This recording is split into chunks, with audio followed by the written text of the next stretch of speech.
Rase bijeli u gori zelenoj, al su snijezi, al su labudovi. Da su snijezi, već bi okopnu, labudovi, već bi poleteli. Niti su snijezi, niti su labudovi, nego šator Age Hasanaga. On boluje u ranama ljuti, oblaze ga mater i sestrica, a ljubavca od stida ne mogu. Kad li mu je ranam bolje bilo, ter poruči vjernoj ljubi svoju. Ne čekaj me u dvoru bijelom, ni u dvoru, ni u rodu mogu.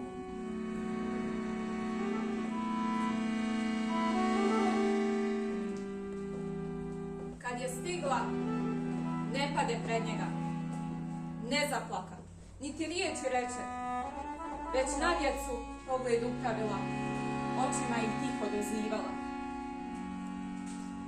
A kada djeca majku ugledaše, kao sjene k njoj su pritrčali,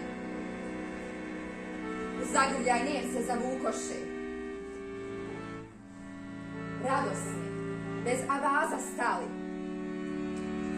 Ne pogleda Hasanaginica, dvor, ni muža, niti sluge svoje, već dječicu čvrsto uze nase, te odvede preko polja duga.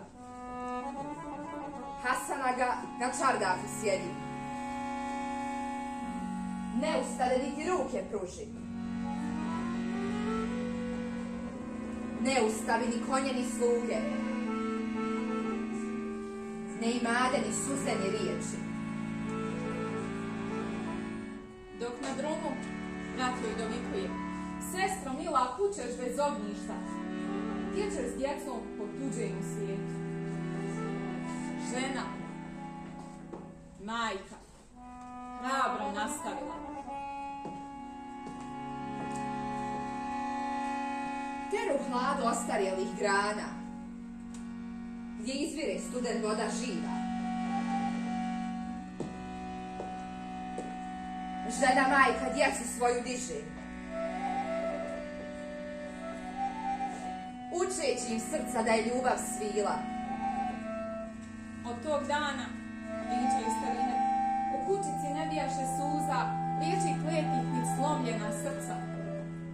Samo žena što slobodu ima.